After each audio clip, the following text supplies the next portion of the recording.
Hey, this is Kevin Romines, branch manager for Geneva Financial. We're a mortgage banker. We are the people that you come to if you're going to buy or if you're going to refinance your home. We're starting a new series now. We're going to come to you with weekly videos. I'm going to pick a monthly topic. This month's topic is going to be FHA loans, all the advantages, some disadvantages, and why you should consider an FHA loan for your next purchase or possibly a refinance, most likely a purchase as opposed to refinance. So I'm going to talk about a few of the details here today.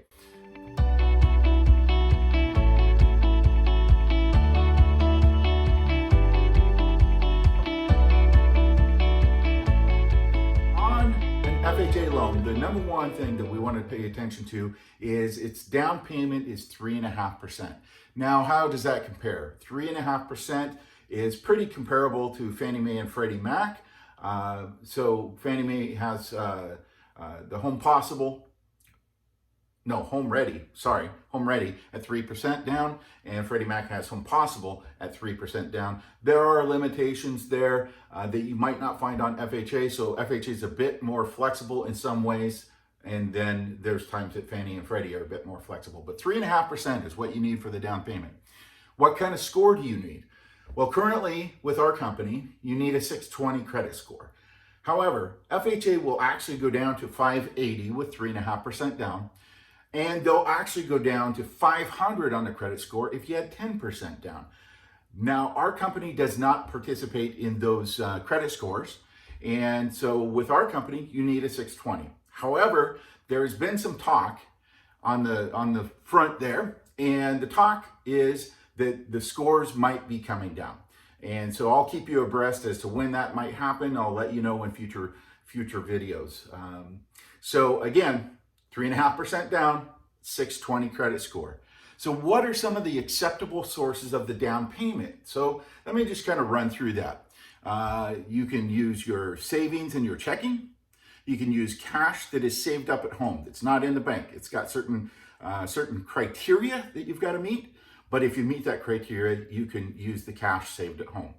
Cash accumulated with a private savings club, savings bonds, any money in IRAs, 401 KEO accounts, stocks and bonds, gifts, sale proceeds of any asset that you own, commission from sales, collateralized loans, meaning you're going to go borrow the money, but it's against an asset that you have, and therefore you're going to use that borrowed money as your down payment, and employer guarantee or assistance plans.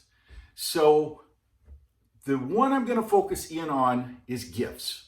And the reason I'm going to focus in on gifts is most likely if the source is not going to come from you, the buyer, as money in your bank account or cash that you've accumulated at home, if it's not going to come from those two sources, the most likely source that it's going to come from is going to be a gift.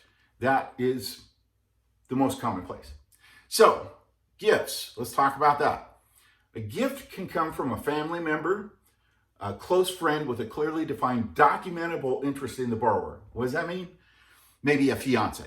A fiance can give a gift to the person to buy the home, and that is acceptable. Close, documentable. Documentable would be maybe you're living together, maybe you have shared bank accounts. Those are the ways that you would document that. The gifts can also come from the borrower's employer or labor union, a charitable organization, a government agency or public entity, I'll talk about that one in just a minute, that has a program providing home ownership assistance to low and moderate income families or first-time buyers. So let's go back to the government entity. Washington State Bond. In Washington State, we have what's called the Washington State Housing Finance Authority, or Commission.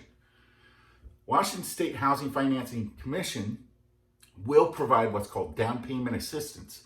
Down payment assistance is you've got a 3.5% down payment that is required by FHA, so the state's going to step in and they're going to give you 4%, 3.5% to cover your down payment, and another 0.5% to cover your go towards your closing costs.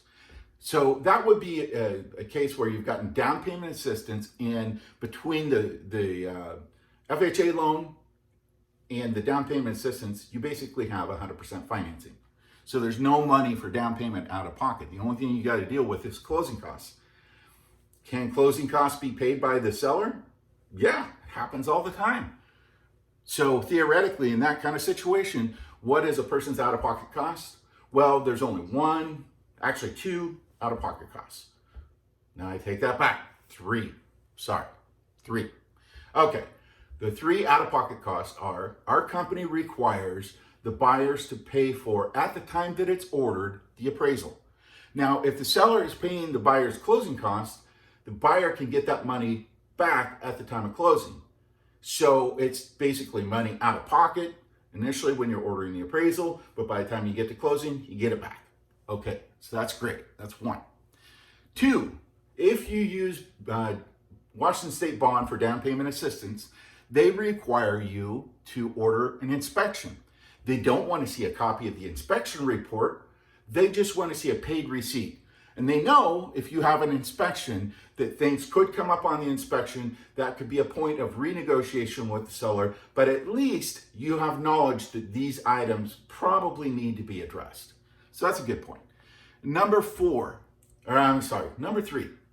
The last item you got to pay for out of pocket is Washington State bond requires you to take an online course, first-time buyer's course, even if you're not a first-time buyer. So this course costs $50, takes a couple hours of your time. You get a certificate at the end. We need that certificate in order for your loan to close with Washington State bond. So those are the three things that are paid for up front. Of the three, only the appraisal can be reimbursed. The inspection can't be reimbursed, and the $50 cost for the online course cannot be reimbursed. So let's go on. Let's talk more about gifts. Gifts can cover all of the down payment or a part of the down payment. You can have multiple gifts from multiple family members to make up the total of the full down payment, or you could have partial gifts and then maybe you come out of your own bank account for the rest, and between those two or three things, you've got enough money to cover the 3.5% down. So let's talk briefly about the advantages of FHA over a conventional loan. FHA allows for a higher debt ratio. So on a conventional loan, there's a hard stop at 50% loan or 50% of your gross income. We're always in this business working and dealing with gross income, not net income, not after taxes. What did you make prior to taxes, right?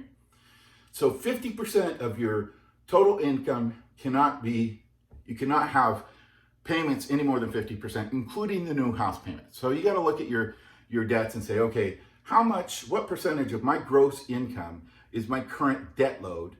And then how much can I afford on a house payment and still be at 50%?